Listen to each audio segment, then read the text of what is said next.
Todas las mañanas, la noticia comienza aquí. Levántate con la noticia en Pegaos en la Mañana. Pegaos en la Mañana con Julio Rivera Saniel.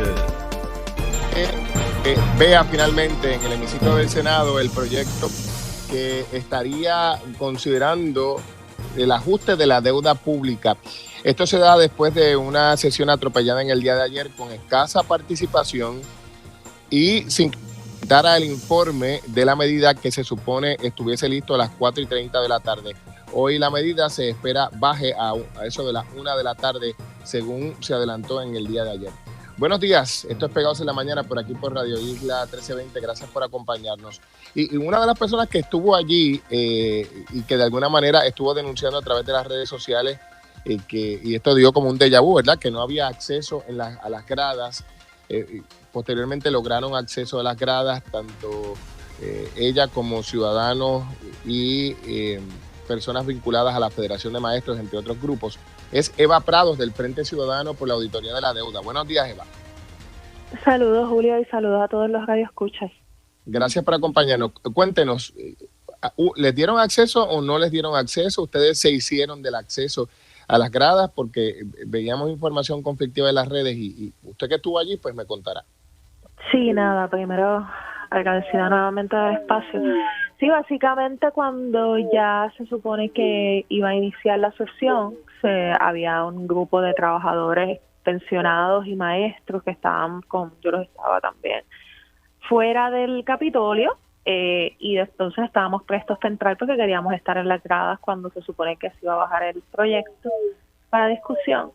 Y entonces a los trabajadores les dijeron que no iban a poder entrar, e incluso nosotros hicieron gestiones con los ayudantes de la oficina de María de Lourdes, de Ana Irma Rivera Cern y de Bernabe, y a todos le dijeron que las instrucciones eran que no se iba a dejar entrar a las gradas, e incluso se dijo que no se iba a transmitir por internet la... Bueno, yo no vi ningún enlace para transmitir nada ayer. Estuve buscando entonces, y nada, así que no había forma de seguir la vista. Exacto, entonces como bien mencionaste a mí que yo estuve, ¿verdad?, en las mismas vistas, ¿verdad?, en el mismo proceso de aprobación de COFINA, y nos dejaron afuera y no nos dejaron entrar, y fue bien frustrante que se cerraran el Capitolio para la ciudadanía. Pues inmediatamente lo pusimos en las redes y gracias a Dios que se recapacitó y nos permitieron entrar a las gradas, ¿verdad? Pero fue gracias Claro, pero fue un proceso de de presión, ¿no? Por lo que me está diciendo, esa no era la intención inicial, a pesar de que la cuenta oficial del Senado posteriormente dijo que las gradas estaban abiertas. O sea, estuvieron abiertas después de que ustedes estuvieron haciendo presión para entrar. Eso es así, te podemos, ¿verdad?, poner a todos los maestros que trataron de entrar, incluso tenemos el nombre, ¿verdad?, del sargento de armas, pues dando las instrucciones de que no se iba a dejar entrar, y cómo fue la presión en las redes, los que, ¿verdad?, que denunciáramos la situación, lo que permitió que pudiéramos llegar finalmente al hemiciclo. Así que llegaron definitivamente a tener acceso al hemiciclo, pero finalmente no se vio el proyecto, ¿no? Por lo que ha trascendido, se estaría viendo hoy a la 1 de la tarde. Y también ha trascendido que el informe que se supone que estuviese listo a las 4:30 nunca se presentó. Eso es así, Julio, y la verdad que nada, lo que hemos visto, pues la improvisación, el atropello a lo que es un proceso que, como mencionaste, es sumamente vital para el pueblo de Puerto Rico, para aquellos que todavía no están al tanto de todos los detalles. Estamos hablando de que ahora es que estamos discutiendo la parte más importante de todo el proceso de quiebra, que llevamos 5 años con promesa, pero más de 10 años, o cuidado si 15, con un montón de medidas de austeridad y recortes a presupuesto, despidos de personas, reducciones a los presupuestos de la Universidad de Puerto Rico. Vimos el deterioro del gobierno y todo esto bajo el andamiaje de que se va a pagar la deuda. Sabes que llevamos luchando porque se audite esa deuda antes de seguir insistiendo en un pago insostenible de ella.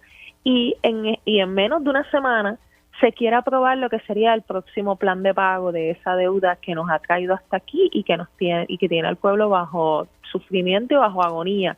Entonces, ¿qué es esto? Pocos días se ha dado de discusión. Ayer se sometieron un montón de enmiendas que buscan, ¿verdad?, sin lugar a duda, algunas de ellas atender algunos de los problemas de falta de recursos de servicios esenciales e incluso a las protecciones, algunos asuntos importantes como los planes médicos, pero sigue sin atender el asunto medular, y es que podemos querer muchas cosas, pero si seguimos insistiendo en un pago insostenible de la deuda, no vamos a llegar muy lejos con estos Eva, precisamente hablando sobre ese particular, el argumento suyo y el de otras organizaciones, muchos economistas, es que efectivamente el pago es insostenido. ¿Qué es lo que ustedes quieren decir con esto para que la gente que nos está escuchando, porque este es un tema altamente técnico, y parte del problema es ese, que la gente no necesariamente se sienta a seguir la discusión, porque, oye, no es un tema sencillo, ¿verdad? Claro, ¿Qué es esto? ¿Qué es esto de que no es sostenible el pago que se está negociando? Mira, bien, poniéndole el ejemplo tuyo y mío, los bancos cuando te evalúan para tú poder pedir un crédito, miran cuántos fondos tú tienes y te dicen, mira, esto es la capacidad realmente que tú tienes de pedir prestado, porque la realidad es que con los gastos y los ingresos que tú no tienes capacidad para pagar más. En el gobierno es la misma historia. Antes de que entráramos a quiebra, la misma Junta reconocía que Puerto Rico lo más que tenía de margen para pagar, para ponerte un ejemplo, eran unos 400 millones al año. Ahora mismo nosotros estábamos como en unos 2.000, 3.000 millones al año, de 400 a 3.000 millones. Y eso se redujo sin lugar a duda en todo este proceso de reestructuración, pero no lo suficiente. Y a eso añádele que ahora también del Fondo General se pagan las pensiones, lo cual está muy bien porque hay que proteger las pensiones, el garantizar el pago. Están mejor en un fideicomiso, como se quería con la ley bonos de retiro digno, pero se tienen que pagar el 100% de las pensiones. Pero en este proceso de quiebra tú puedes reducir todavía más el pago a otras deudas como son los bonos. Entonces, Espacios Abiertos mismos, que son economistas independientes y utilizando expertos en Estados Unidos que han evaluado los procesos de quiebra en otros países, dicen, mira, muchas veces se termina, aunque se entre en quiebra, se termina aceptando planes de pago que también son imposibles de cumplir. ¿Y qué implicaciones tiene eso para los ciudadanos? Pues mira, o eso sigue implicando, porque el gobierno se compromete, va a tener que buscar dinero donde sea. Entonces, ¿cuáles son las alternativas? O seguir recortando más presupuesto, que llevamos años reduciendo presupuesto ya. Mira, y ya lo vemos en los servicios, ¿no? Ya eso está en los servicios. Presentamos ayer, como Comisión Ciudadana por la Auditoría de la Deuda, presentamos un montón de datos. Primero, ya se ha reducido el personal de las agencias en casi un 50%. Estamos hablando de que las mismas pensiones en los últimos 10 años se han ido reduciendo también, y hay pensionados que han perdido hasta un 40% de la pensión que iban a recibir en su vejez. Estamos hablando de que la Universidad de Puerto Rico ha perdido también el 50% de su presupuesto. Se creó el IBU buscando pagar y refinanciar deuda. Se ha visto un montón de medidas de austeridad, cierres de escuelas, cientos de escuelas que se han cerrado. Entonces todavía el gobierno insiste en comprometerse en pagar una deuda que no lo vamos a poder hacer. Entonces, ¿de cuánto es el compromiso, Eva? ¿De cuánto es el compromiso en esta medida? El compromiso es de unos 1.150 millones, pero a eso añádele anual, 1.150 millones anuales.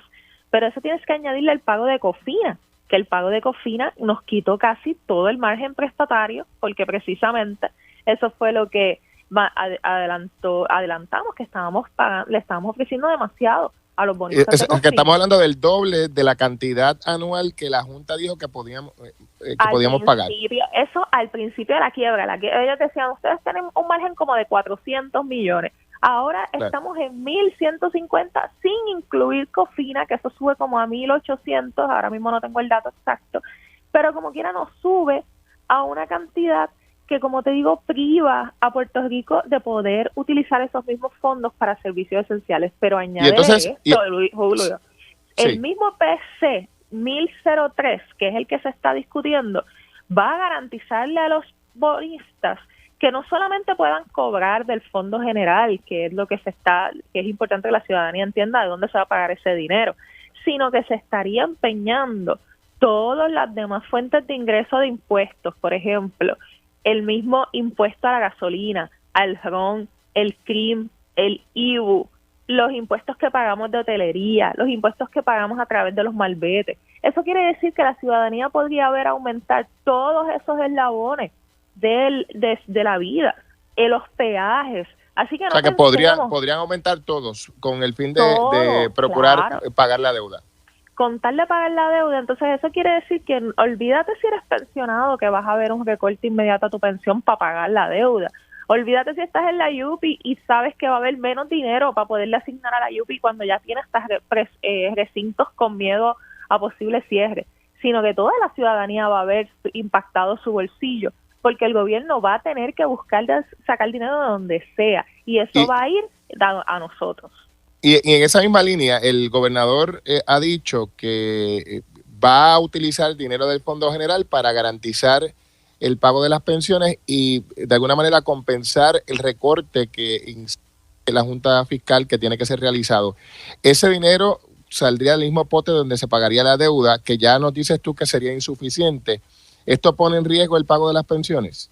Totalmente, por eso es que el planteamiento es, aquí la ecuación es que hay que reducir todavía más el pago a los bonistas, porque si baja ese plan de ajuste de la deuda y se aprueba, tal cual fue presentado por la Junta, por la jueza Taylor Swain, que ahora, ojo, sabes que está el proceso de votación de los pensionados, los trabajadores y de todos los acreedores, que es importante en el que nosotros estamos pidiendo que rechacen también este acuerdo, porque además del efecto terrible que tienen los trabajadores y los pensionados, Julio, no lo van a poder cumplir, no se va a poder pagar. Y es posible, Eva, es posible negociar mejores términos, porque parte de la respuesta oficial del presidente del Senado es que el tiempo se acabó y que hay que negociar, esto es lo que hay que negociar esto y ya.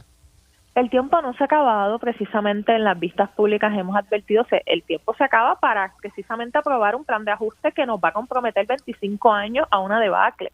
Si tú tienes miedo a que se apruebe si tú quieres que se apruebe ese plan de ajuste, pues definitivamente queda poco tiempo. Pero si queremos otras alternativas y en el proceso de quiebra se puede, porque bien ha estado orientando Rolando Manuel en las vistas públicas, que en estos procesos de quiebra a veces tú evalúas 10 hasta 15 planes de pago distintos. O sea, 7 planes de ajuste de la deuda no es poco en comparación a lo que se puede hacer en un proceso de quiebra. A eso añádele, Julio, que también lo dijimos ayer desde la Comisión por la Auditoría, la cantidad de pleitos que hay ahora mismo todavía sin resolver de ilegalidad de mucha de esta deuda. Deuda ilegal es deuda que no se paga y todavía podríamos estar reduciendo más deuda, que es lo que hemos estado planteando con la auditoría. Además, y eso es posible, eso no es un viaje, posible. No es un viaje como plantean, un parte de lo que se está planteando es eso, que eso es bonito, pero es utópico.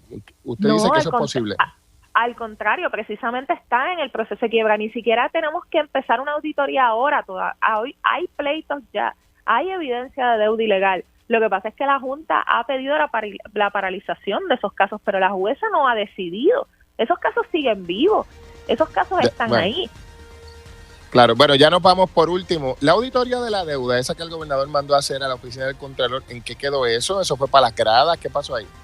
En nada, completamente parado, y el país más que nunca necesita que el gobierno haga esa auditoría, pero sobre todo, ahora que te digo que está en este proceso de que ya se ha identificado toda esta deuda ilegal, no pase a pagar por esa deuda, porque ¿de qué estamos hablando? Y a eso añádele que yo he escuchado diciendo, no, pero vamos a identificar a los responsables, según el gobernador. Pero si ahora mismo, precisamente, si esas demandas de cancelación de deuda se caen, ayer estábamos planteando la lista de responsables que son los bancos y a su vez otras personas que vamos a reclamar si estamos pagando por esa deuda, que les vamos a decir, ay, mira, sí, eres responsable por deuda ilegal. No, van a decir que deuda ilegal, si esto aquí nunca un tribunal determinó que esa deuda es ilegal, no porque el gobierno no sigue adelante con los casos. Bueno, Eva, gracias por estar con nosotros aquí en Pegados en la Mañana. Muchos saludos. Gracias a ustedes, buen día. Nos acompaña el licenciado Mario Moxoa, que le damos los buenos días. Licenciado, saludos. Buenos días, Julio, a ti y a tus radioescuchas. Bueno saludarle, ¿cómo ha estado? Siempre bien, gracias a Dios todo bien. Qué bueno. Bueno, licenciado, a ver si nos sirve su expertise para analizar este escenario o los potenciales escenarios que enfrentaría Juanma López. ¿Qué le parece por lo que hemos explicado y las declaraciones de la alegada víctima? Bueno, eso como bien dijo ella, por ser el primer ofensor, él tiene el derecho a que lo puedan evaluar para que pueda cualificar un despido y de cumplir, ¿verdad?, con el informe y los méritos tal tal ahí, pues sí, le podría ser acreedor de ese privilegio. Muy bien, y usted dice, exacto, esto es un privilegio y dice que es para primeros ofensores. Aprovecho Sí. para preguntarle, porque cuando publicamos esto ayer en las redes, mucha gente comentaba diciendo, pero si ya él lo acusaron de violencia doméstica, háblenos un poco de la cosa en términos legales, ¿verdad? Más allá de la acusación. Lo que pasa es que, mire, a usted lo pueden acusar 10 veces, pero si usted nunca ha sido convicto, para fines prácticos de cuando venga esa convicción, usted es primer ofensor. O sea, no es cuántas veces te acusa, es cuántas veces ha salido culpable. Y como el muchacho nunca ha salido culpable de algún delito, pues técnicamente es primer ofensor, como cuestión de derecho. Y eso te hace, te crea un derecho de ser evaluado. Ya es una cuestión de cualificar para que entonces sea el privilegio, porque es un privilegio cualificar, obviamente. No es obligatorio que por ser primer ofensor te lo tienen que dar, tienes que cumplir con unos criterios al amparo de la ley. Vamos a hablar de eso, licenciado, si le parece, porque dice usted que tiene que cumplir con unos criterios, no necesariamente por ser primer ofensor cualifica. Ayer se habló incluso de que va a haber un análisis de trabajadores sociales, etcétera. Cuéntenos un poco del proceso que podría dar paso a esto. Bueno, se supone que un social del Departamento de Corrección adscrito, ¿verdad?, el desvío que uno vaya a cualificar, pues te evalúa en la comunidad, tu reputación en la comunidad, evalúa la opinión de la alegada víctima, te entrevistan a ti para ver tu compromiso y, ¿verdad?, y versión de los hechos. Además, hace un análisis de la cuestión de las deudas de asume, es importante, y también, ¿verdad?, la problemática social que tú puedas tener como ofensor en cuanto a alcohol, drogas. Se hace un análisis completo, ¿verdad?, de lo que es el individuo, la alegada víctima, el compromiso en la comunidad y las deudas pendientes de asume, entre otros factores. Y de ahí, pues, se hace una recomendación al tribunal que el tribunal puede acoger o puede denegar. Una vez el tribunal la acoge, ese informe se puede impugnar si es negativo, ¿verdad?, la parte de la defensa, o se procede al desvío, entonces per se, de que él coge unas clases como primer ofensor que él tiene que costear y demás. Son 52 clases. El programa de desvío puede ir desde 1 año hasta 3 el máximo. Si en 3 años si uno es completado en 3 años la rehabilitación, pues te pueden revocar y está sujeto a que es revocable. O sea, de que si incumples con alguna de las condiciones que sean como parte de ese desvío, pues puedes ir a cumplir la sentencia a la cárcel. Y ahí usted mencionó un dato interesante, amigo. Estamos conversando con el licenciado Moxo acerca del caso de Juanma López y la posibilidad de que se vaya a un programa de desvío con un acuerdo en el tribunal. Usted nos decía que va a haber un informe que incluye, como ya nos ha explicado, la opinión de la víctima, que ya en este caso sabemos cuál es, ella no tiene reparos, la deuda de asume, trabajadores sociales y otras cosas. Pero esto es solo una recomendación. El juez puede incluso decir, no señor, no hay acuerdo, usted se va a un juicio en su fondo y veamos si es culpable. No, al revés. Si no cualifica el desvío, lo puede sentenciar a la cárcel. Porque recuérdese que ya le hace alegación de culpabilidad. Cuando te hace alegación de culpabilidad, lo que pasa es que el desvío, entonces, para fines prácticos, suspende la cuestión de la sentencia, le da la oportunidad a la persona a cumplir con el desvío y si cumple bien, pues le archiva el caso. No sale. O sea, que él se ha declarado culpable con la acción de ayer. Todavía no.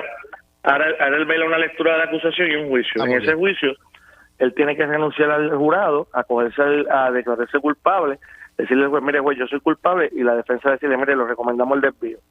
Ahí se hace un informe social, y ese informe, si él cualifica, pues le dan desvío. Si no cualifica, pues le pueden dar cárcel o probatoria regular, y todo depende.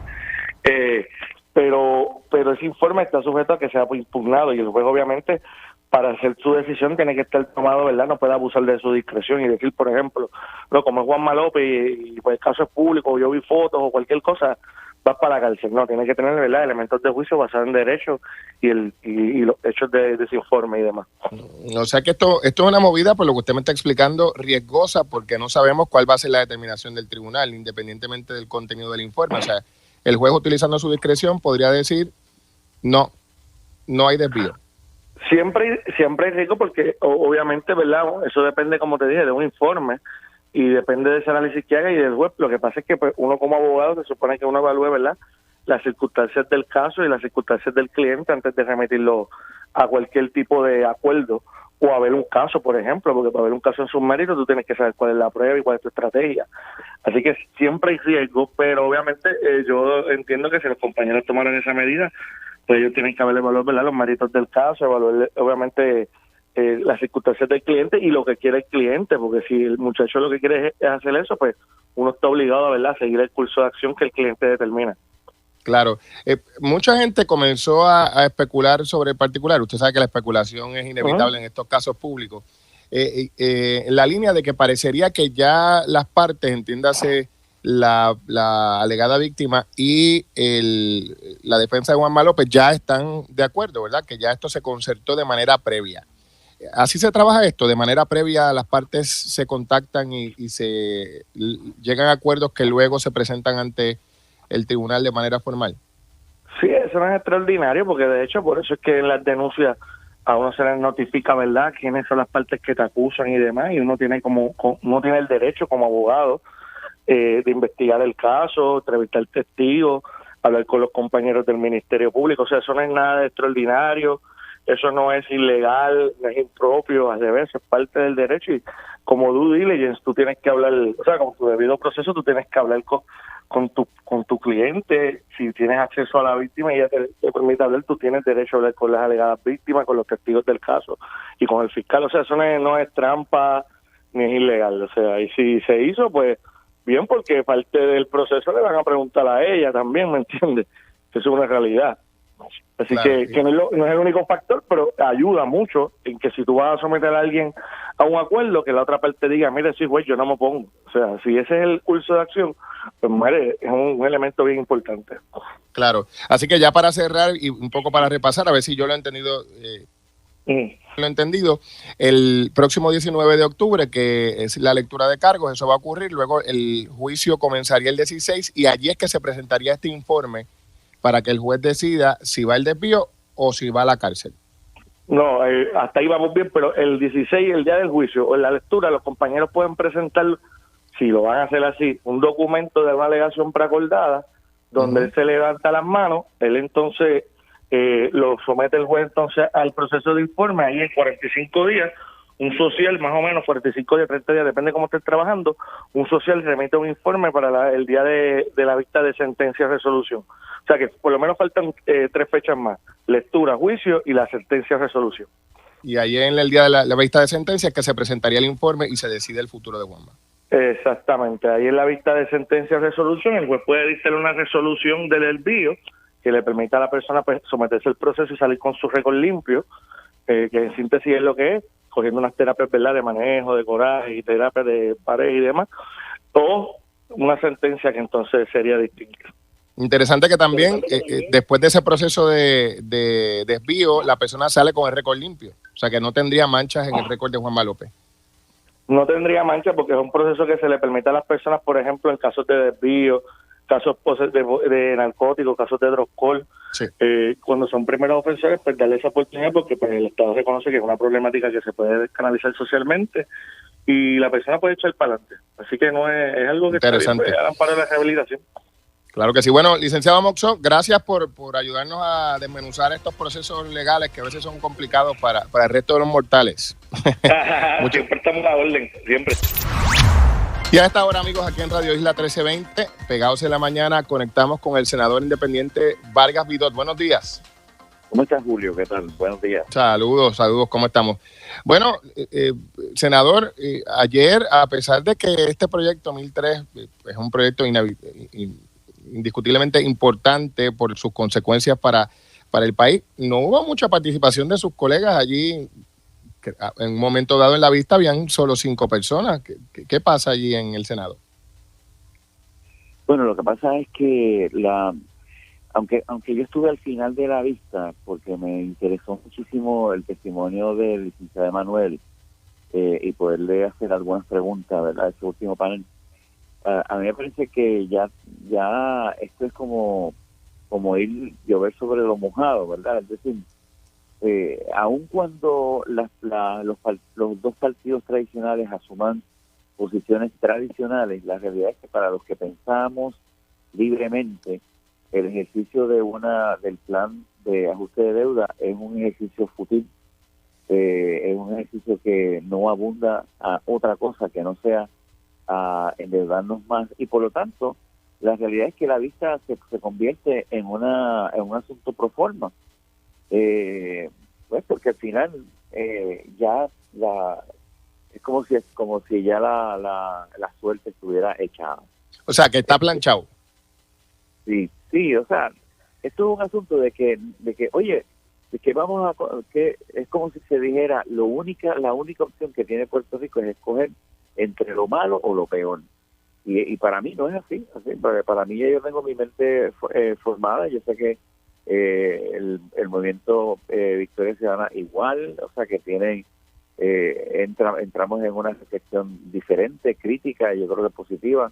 Igual pasa con la compañera María de Lourdes Santiago, y sé que algunas personas de ambos partidos han tenido graves dificultades para poderse afinar con las directrices de su caucus. Pero en esta etapa el proyecto tiene los votos de cara a la sesión de la 1 de la tarde.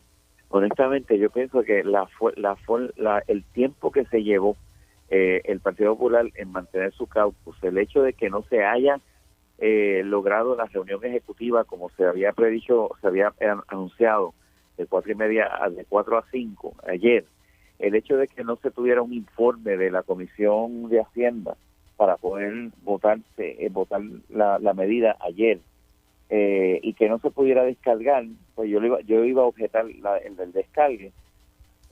Habla entre líneas de que no todo el mundo en el Partido Popular está de acuerdo con los lineamientos y las negociaciones que se llevan a cabo. Y es lógico, Julio. O sea, aquí el plan de ajuste fiscal, aunque tenga 10,000 cosas bellísimas en términos de palabrería, la realidad es que es un ejercicio malo, porque tú estás trabajando sobre los fondos disponibles, que es el plan fiscal, y los fondos disponibles no son otra cosa que pagarle prácticamente todo a los bonistas, y de lo que sobre nosotros mismos nos estamos robando, nos estamos quitando dinero para asegurar, por ejemplo, no ningún recorte a la UPR por los próximos 5 años. ¿Pero de dónde? Pues del mismo plan fiscal. Es decir, que aquí no hay pane y pez. Por último, senador, usted ha advertido que aprobar el plan, el proyecto 1003, podría provocar el cierre del recinto de Utuado. ¿Por qué?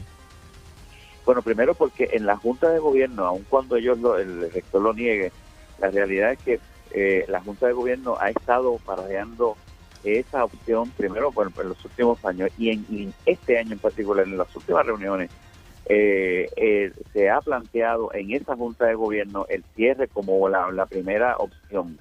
Y en la forma que se va a aprobar el plan de ajuste de deuda, la realidad es que deja a Puerto Rico sin los dos bolsillos de posible crecimiento económico, que es el excedente del IBU, que está ya obligado para pago de bonos contingentes, y el impuesto del RON.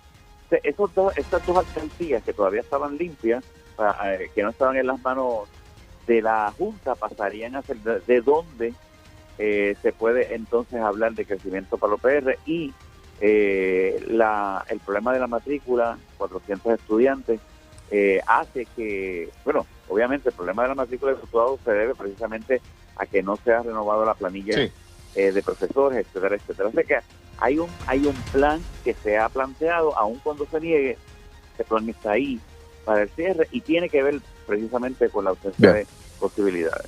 Cómo no. Bueno, senador Vargas Vidal, gracias por estar con nosotros aquí en Pegados en la Mañana. Muchos saludos.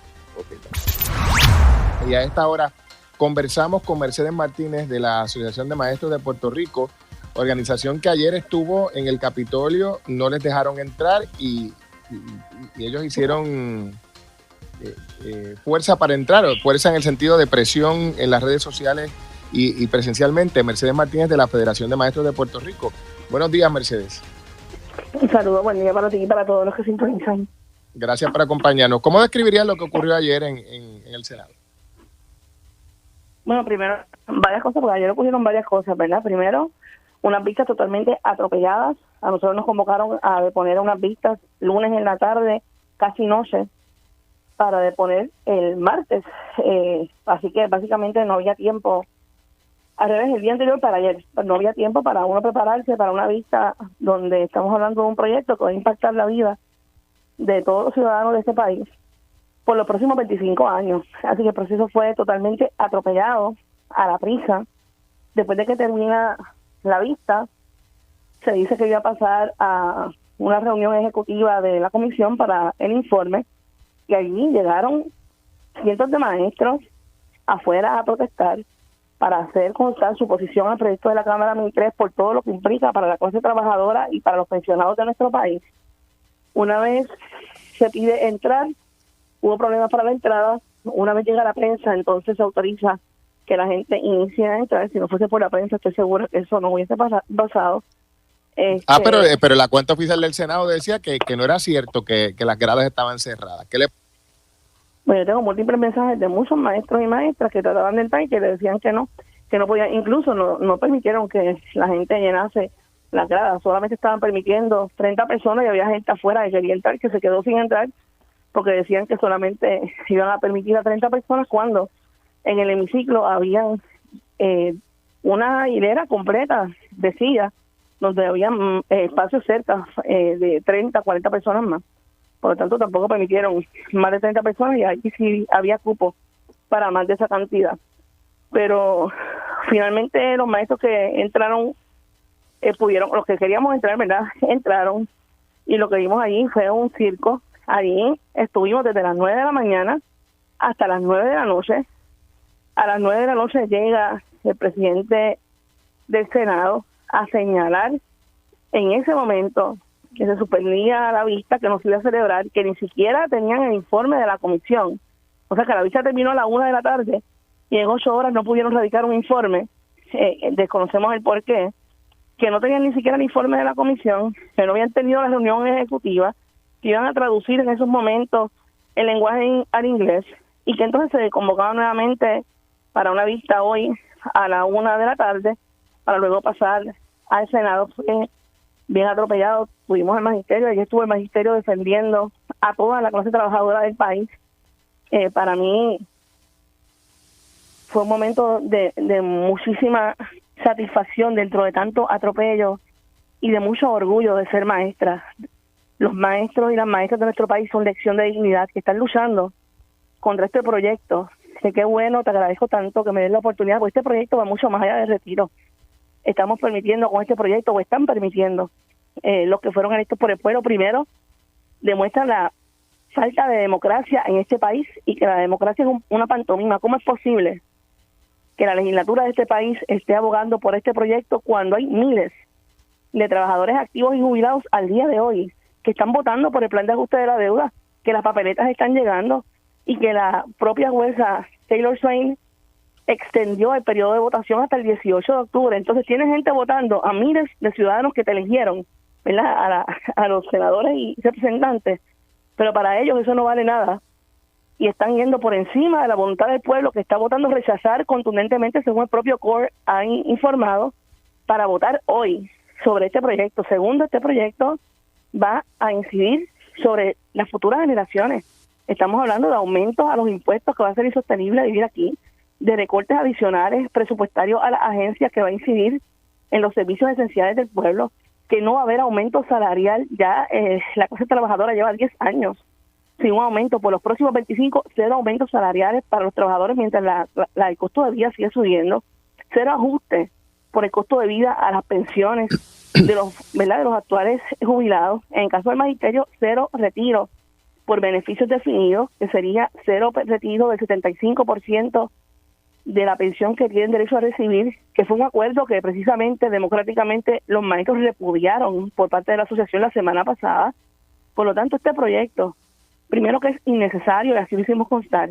Segundo, que hay una ley por un retiro digno, que ellos mismos dijeron que iban a proteger en la legislatura, y la ley de retiro digno tiene una política pública que es contraria a este proyecto. Por lo tanto, duró 2 meses la palabra de la legislatura de defender la ley por un retiro digno, que establece que no aprobarían ningún plan de ajuste contradictorio a dicha ley.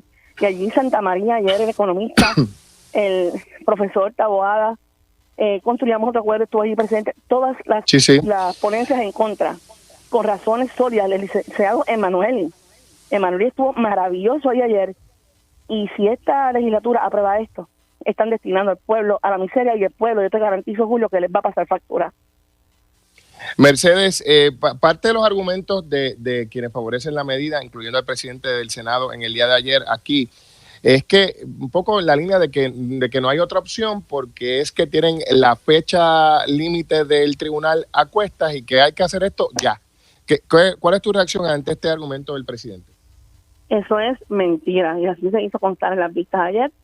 La fecha incluso la jueza la extendió hasta el 18 de octubre para este plan, pero recordemos que este es el 7º plan de ajuste enmendado, quiere decir que han habido 6 anteriores, y si este plan de ajuste no le sirve al pueblo, pues se tienen que sentar nuevamente a negociar un 8º plan, porque este plan definitivamente no es. Fue la propia Junta la que pidió la extensión para el 18 de octubre y la jueza dijo que sí, y si no hay acuerdo, la propia legislatura reconoce en la sección 314, en el propio proyecto de ley, ellos lo mencionan. Ellos dicen en su proyecto de la Cámara que la sección 314 de la ley promesa exige ley habilitadora para viabilizar el plan de ajuste. Si la legislatura no le da la ley habilitadora, no hay plan de ajuste. Así que eso es una mentira, eso es demagogia. La legislatura lo que tiene que hacer es posicionarse con el pueblo y no con la Junta, posicionarse con el pueblo y no con los bonistas buitres que quieren cobrar una deuda ilegal, que se niegan a auditar. Y eso es parte de lo que establece la ley de retiro digno, ¿verdad? Es cancelar deuda odiosa. Así que eso es que el tiempo está, eso mismo vienen diciendo en todos los planes de ajuste, y como no hay acuerdos, se sigue posponiendo. Pues mira, que negocien a favor del pueblo. Si lo que la Junta propone es inmoral y es indecente, es inhumano, pues la legislatura, que fue electa por el pueblo, tiene derecho y el deber de defender al pueblo que los eligió. Muy bien. Bueno, Mercedes, te agradezco el tiempo. ¿Van a regresar los maestros hoy al Senado? Porque se supone que a la 1 se vea el proyecto. Sí, los maestros regresamos al Senado y exhortamos al pueblo en general a casista. Como te dije, esto afecta a toda la clase trabajadora, a todos los pensionados y a nuestros niños, sobre todo. Bien, muchas gracias, Mercedes Martínez de la Federación de Maestros, por estar con nosotros. Aquí te traemos la información más precisa y certera de las condiciones del tiempo en temporada de huracanes. Radio Isla 1320 presenta a la meteoróloga Natalie Rivera. Está con nosotros Natalie. Buenos días, Natalie. Que la pueden ver y escuchar. Buenos días, Julio. Conéctense, buenos días, conéctense a la aplicación. ¿Cómo estás, Natalie? Muy bien, ¿y tú? Muy bien. Cuéntanos, ¿qué nos traen las condiciones del tiempo para el día de hoy? Pues hoy estarán algo variables en la mañana. Vamos a ver la entrada de aguaceros mayormente al este y porciones del norte de Puerto Rico, pero van a ser de corta duración, así que no vamos a tener un problema de inundaciones en el oeste. Sí, en las horas de la tarde vamos a ver el desarrollo de aguaceros con posibles tronadas por efectos locales. Las temperaturas máximas hoy entre los medios 80 y los bajos 90, el índice de calor en esa zona urbana y la costa cerca de los 100 grados. El oleaje continúa bastante peligroso, podríamos ver oleaje de hasta unos 7 pies, así que hay una advertencia para operadores de embarcaciones pequeñas hasta al menos el jueves. Y de igual forma tenemos un riesgo alto de corrientes marinas para playas del norte de Puerto Rico y también para Culebra, que también estarán hasta el jueves. En cuanto al polvo del Sahara, hoy tenemos bajas concentraciones, pero el viernes podría volver a aumentar este particulado en la zona. El trópico bastante tranquilo, solamente una zona con probabilidad baja de desarrollo ciclónico al norte de las Bahamas y al este del Atlántico, aunque tenemos varias ondas tropicales, ninguna hasta el momento tiene probabilidad alguna de desarrollo ciclónico. Hasta aquí el tiempo, soy Natalie Rivera y esto es Pegados en la Mañana. Traído a ustedes por Indulac, la buena crianza, Danosa. No lo selles con otra cosa, séllalo con Danosa, mayonesa Goya y aceite de oliva Goya. Si es Goya, tiene que ser bueno. Glucerna, vive cada momento. Y Sobrevive Store, sobrevive los apagones con las plantas eléctricas silenciosas marca Gold Zero en sobrevivepr.com. Y estamos conversando a esta hora aquí en Radio Isla 1320 con el señor Luis Tapia Maldonado, rector de la Universidad de Puerto Rico, el recinto de Utuado. Muy buenos días, señor Tapia. Buenos días, Julio. Saludos, gracias por estar con nosotros. Y bueno, queríamos conversar con usted porque el senador independiente Vargas Vidot ha estado planteando en el contexto de la discusión sobre el plan de ajuste de la deuda que el lenguaje ahí contenido, que supone un mayor pago al servicio de la deuda, estaría poniendo en riesgo la vida del recinto que usted dirige. ¿Cuál es su reacción ante esto? Bueno, yo no entiendo de dónde él saca esa información. Yo leí el proyecto y del proyecto no se desprende eso. Y tampoco yo tengo información que se me haya brindado de que el recinto lo va a cerrar. Al contrario, nosotros seguimos hacia adelante con grandes metas y hacia adelante con nuestros recintos. Parte de la lógica del senador Vargas Vidot es que si el presupuesto del país, el disponible del Fondo General, se va a reducir en la partida de operaciones del gobierno, incluyendo la universidad y todos los demás renglones, para aumentar el servicio de la deuda, el recinto que usted dirige, que ya tiene una situación económica precaria, pues va a tener un puntillazo final, ¿verdad?, para desaparecer. Nosotros tenemos un presupuesto de 11.5 millones más o menos y lo hemos manejado, hemos hecho nuestros ajustes y estamos trabajando con eso. Como le dije, yo no tengo información de que la Universidad de Puerto Rico Utuado vaya a cesar. Nosotros estamos trabajando con el presupuesto que tenemos y vamos hacia adelante. ¿De cuánto es el presupuesto actual del recinto? Más o menos 11.5 millones. 11.5 millones. Si esa cantidad de dinero se redujera de cara a futuro, ¿qué efecto esto tendría sobre la operación del recinto? Bueno, tendríamos que hacer ajustes, pero yo entiendo que no se va a reducir. Tendríamos que hacer grandes ajustes. ¿Grandes ajustes en qué línea? Para que la gente pueda comprender, todos podamos comprender. Pues nosotros hemos hecho unos ajustes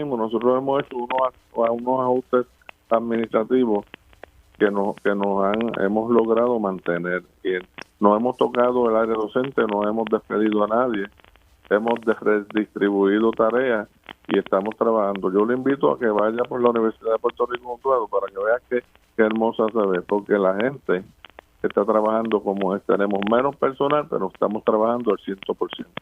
Si hubiese una reducción presupuestaria, ¿ustedes pueden sostener la nómina? ¿O en qué áreas tendrían que hacer ajustes para que la operación pueda continuar? Hasta el momento nosotros no hemos hecho ajustes en nómina, hemos hecho ajustes en otros gastos y nos hemos podido mantener. No contemplamos hacer despido, no contemplamos hacer ajustes en nómina. Lo entiendo. Me refiero al escenario potencial de recortes adicionales. Ustedes han dicho ya que el presupuesto actual es de 11.5. El escenario que yo le planteo es de un potencial recorte. Es decir, si se redujera esa cantidad, ¿cuál sería el efecto sobre el recinto de Utuado? Bueno, es que no puedo hablar en un supuesto que no tengo, ¿no? Porque no sé de cuánto presupuesto me están hablando, ¿verdad? Bueno, pero aguanta, vamos a cambiar la pregunta. ¿Aguanta recortes adicionales el recinto de Utuado? El recinto de Utuado estamos trabajando ya, como uno dice, en los huesos. Un recorte sustancial adicional no lo aguanta. O sea, que ya están trabajando en los huesos, como dice usted. Sí. Y no solamente el recinto de Utuado, todos los recintos hemos recibido recortes y nos hemos mantenido. Claro, o sea que cualquier determinación futura, esperemos que no se produzca, pero cualquier determinación futura de recortes, haría insostenible la operación del recinto. Habría que ver cuánto sería el recorte. Y nosotros pues estamos trabajando arduamente para mantener nuestro recinto, tenemos el apoyo de la comunidad.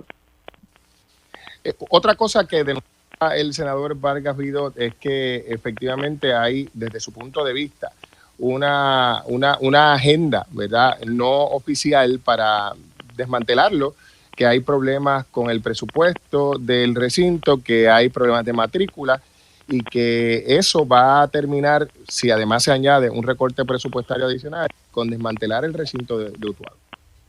Bueno, nosotros estamos manejando, como les dije, lo de el presupuesto, y también estamos manejando el problema de matrícula, porque no somos nosotros solamente, todas las universidades tienen problemas de matrícula por la cuestión demográfica, y nosotros pues estamos trabajando con eso. ¿Cómo lo hemos hecho? Pues estamos haciendo nuevos programas, estamos reevaluando los programas, estamos siendo más accesibles a la comunidad.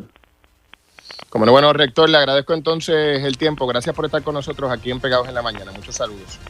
Estamos a la orden y lo invito a que pase por nuestro recinto. Nos acompaña el capitán Carlos Alicea, director del CIC de Caguas, a quien le damos los buenos días. Saludos. Saludos, Julio. Buenos días a ti y a los amigos de radio oyentes. Muchas gracias por estar con nosotros. Bueno, capitán, cuéntenos, ¿cómo es que se da esto y en qué circunstancias? Bueno, ayer alrededor de las 6 de la tarde recibimos una llamada en el cuartel de Sidra notificando, ¿verdad?, de el asesinato de esta dama en el barrio Ceiba de Sidra. Al llegar a la escena nos encontramos en el área del interior de la residencia, en el área de la cocina, el cuerpo sin vida de la señora Ninda del Carmen Núñez López, de 75 años de edad, con múltiples heridas de arma blanca. Múltiples heridas de arma blanca. Y ustedes de inmediato encontraron a la persona responsable, o cómo se dio el proceso de identificarle? Sí, cuando llega el personal de la uniformada de Sidra, identificó al señor Robert Puriel Delgado Núñez, en los alrededores de la residencia, y lo puso bajo arresto. ¿Esta persona qué edad tiene, el victimario? 48 años de edad. 48, ¿y su señora madre qué edad tenía? 75. 75. ¿Se sabe, capitán, qué es lo que provoca esta agresión? Porque, claro, cada vez que uno escucha un asesinato se sorprende, pero sobre todo si se trata de un hijo asesinando a su madre. Eso es así, Julio. Nada, la investigación que tenemos hasta ahora, y todavía vamos a continuar durante la mañana, es que hace varios años atrás habían tenido una situación, hijo y madre, ¿verdad? Él había atentado en una ocasión contra la vida de esta señora, y luego de los procesos judiciales, ella decidió retirar las denuncias. Claro, suele pasar en estos casos que la madre no quiere ver a su hijo preso, ¿no? Claro. Y en aquella ocasión, ¿qué tipo de agresión fue la que perpetró este hombre contra su madre, si alguna? Tengo entendido pues, que provocó la situación, una discusión, y posteriormente, pues, él la amenazó con un arma blanca. ¿Cuán cierto es el informe de que este hombre es usuario de drogas? Mira, esa información no la tenemos hasta el momento. Pues, de la investigación surge que, pues, él padece de sus facultades mentales, pero no es hasta que un profesión de la salud, ¿verdad?, certifique esa condición, ¿verdad? Pero los vecinos apuntan a que él tenía problemas de salud mental. Sí, eso es lo que informan los vecinos. Ay, qué pena. ¿Y esta persona no recibía tratamiento médico? A la fecha de hoy, esa información no ha llegado a nosotros. Wow, o sea que estamos hablando de un caso de salud mental, con toda probabilidad. Obviamente todavía falta reconfirmarlo con un profesional, pero los testimonios de los vecinos apuntan a que esta persona es paciente de salud mental. Eso es lo que informan los vecinos, pero como te acabo de decir, no hasta con profesión de la salud certifique que esta persona, pues, es paciente mental. Claro, ¿ya se contempla la erradicación de cargos contra esta persona, o primero habrá un análisis, como usted ha dicho, de un profesional de salud mental? Como te dije, por la mañana, pues, estaremos ampliando un poquito más la investigación. La fiscal Ana María Martínez, quien tiene a cargo la investigación, y luego que se consulte con ella, pues se va a decidir qué cargo se le van a erradicar a Robert Puriel. Bueno, capitán, le agradezco el tiempo. Gracias por estar con nosotros aquí en Pegados en la Mañana. No, a la orden, y excelente día. Y es que se está hablando de que continúa la escasez de productos en las góndolas. Estoy seguro que usted ha ido a algún supermercado a procurar algún tipo de producto, y mucha gente nos ha dicho, mira, es que no consigo esto o aquello. Nos acompaña Manuel Reyes, vicepresidente de MIDA, que es una de estas organizaciones que agrupa a estos lugares en donde usted precisamente compra estos productos. Buenos días, Manuel, ¿cómo estás? Buenos días, saludos, Julio, los amigos que te escuchan. Gracias por acompañarnos. Bueno, efectivamente, ¿hay escasez de productos? Bueno, mira, la palabra escasez a veces genera diferentes connotaciones y diferentes preocupaciones, pero hay limitación de productos definitivamente desde hace ya algún tiempo. La génesis principal es el tema de la pandemia, cuando la economía entonces abre y empiezan las economías del mundo a solicitar y a demandar productos, pues el sistema de producción no se ha adaptado todavía a esa nueva realidad, y hay un disloque a través de toda la cadena global, y que incluye a Puerto Rico. Y entonces en Puerto Rico también han pasado una serie de cosas, como es el tema de la protesta de los camioneros, la huelga en los muelles, que entonces agravan aún más toda la situación, y pues nos vemos afectados por eso. Y entonces, ya nos has dicho cuál es la génesis, qué es la situación de la pandemia y todo lo demás. Ese trastoque, ¿cuándo se anticipa que podría haberse regulado? Si es que hay manera de predecir eso. Pues es que ese es el problema. En su origen, cuando estábamos hablando de esto, porque ya lo veíamos a principios de verano, pensábamos que ya para esta época se iba a estar estabilizando, pero no ha sido así. Incluso en algunas áreas se complica aún más. En estos días has visto cobertura de prensa en los Estados Unidos que todo el sistema de transporte o los trabajadores del sistema de transporte están agotados al punto del colapso en algunos lugares y así lo establecen. Así que hay unos riesgos todavía, hay unas situaciones que han ido empeorando, están los tapones en los muelles en Los Ángeles, en Nueva York, en Georgia, en los puertos de Estados Unidos. Hay escasez de furgones, hay escasez de materias primas, hay escasez de empleados. Así que es difícil uno predecir cuándo esto se va a estabilizar, sobre todo porque pensábamos que ya para esta época íbamos a estar viendo la luz al final del túnel. Manuel, en ese sentido estoy seguro que mucha gente que nos está escuchando dice, bueno, si no hay manera de anticipar el final de esta racha, ¿verdad? ¿Qué es lo próximo? O sea, ¿cómo atender esta situación si de alguna forma... la verdad es que no sé cuál puede ser la respuesta. ¿Cómo lo ven ustedes dentro de la industria? Mira, la industria, en el caso de alimentos, lo bueno que tenemos es que manejamos miles de productos y lo que la industria típicamente hace es tener productos sustitutos o productos alternativos. Y en ese sentido, pues no deberíamos estar en riesgo de pasar hambre o de tener alguna preocupación de ese tipo. Si va a haber menos variedad y uno va a tener que ajustarse, y sobre todo la preocupación son los precios, que tenemos una preocupación enorme. Los precios están subiendo en todo. Y es importante que la gente reconozca que no es culpa del comercio al final de la cadena, ¿verdad? Nosotros somos los que le damos la cara al consumidor, pero no somos los culpables de lo que está ocurriendo a nivel global y entonces a nivel local. Aquí yo lo que te diría, Puerto Rico tiene que establecer unas políticas públicas de lo que maneja. Las cosas internacionales no las manejamos, no las controlamos. Las cosas locales sí.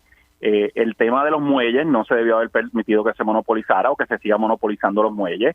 El tema de la transportación terrestre se debe dejar a la libre competencia. El tema, por ejemplo, del cobro por inspeccionar furgones, que ha sido un fiasco por los pasados 10 años. Nos hemos gastado sobre 200 millones en algo totalmente inútil que no sirve para nada, que lo están pagando los consumidores. Eso se puede quitar mañana y representaría un ahorro inmediato. Y así por el estilo. Hay muchas cosas que Puerto Rico puede hacer si tuviésemos una política pública de mirar la logística, el tema del impuesto al inventario, todo ese tipo de cosas, pues si tuviésemos una política coherente de desarrollo económico, que por cierto, llevo un rato escuchándote toda la discusión del tema de la deuda, y quiero hacer un comentario. O sea, me parece a mí toda la discusión que escuché, como, 45 minutos que llevo escuchando el programa, me da la impresión, y lo que me surge es una tristeza de que lo que estamos es repartiendo pobreza. Estamos peleando por repartirnos la pobreza del país, y lo que falta en todo esto es el plan de desarrollo económico a largo plazo. Y nosotros, de parte del sector privado, no lo hemos visto. Ha habido mucha resistencia a las propuestas de desarrollo económico, y aparte y creo que tú lo mencionaste, de estar contando con fondos federales, es muy poco lo que vemos en términos de cambio de circunstancias para generar desarrollo económico. Si se genera la riqueza, si empezamos a crecer, no estaríamos teniendo esa discusión. Y esa discusión, Manuel, de hecho, hemos hablado de esto, yo creo que por más de 10 años en diferentes instancias. ¿Cuándo DH va a haber un plan de desarrollo económico aquí?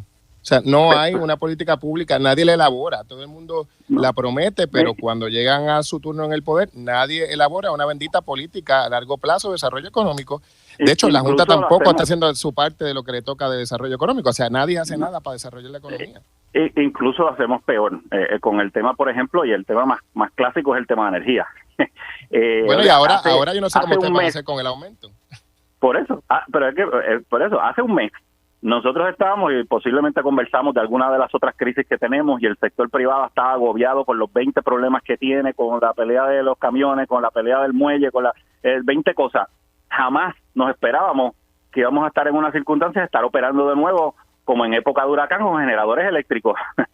En un momento donde el petróleo está altísimo, que ese es otro de los factores que afecta, y entonces que además de eso nos estén subiendo el costo de la luz. O sea, tú dices, pero ¿verdad? Esto realmente no tiene sentido y yo creo que, ¿verdad? Y le exhorto, todos los comentarios que escuché, puedo entender perfectamente a todas las partes, puedo estar de acuerdo con unos y más con otros, pero lo que me parece que falta ahí es que estamos en un debate de cómo nos repartimos la pobreza y debemos cambiar ese enfoque y lo que se debe estar discutiendo es cómo generamos riqueza. Bueno, gracias por estar con nosotros aquí en Pegados en la Mañana. Te agradezco el tiempo. Muchos saludos. Cómo no, a tus órdenes siempre.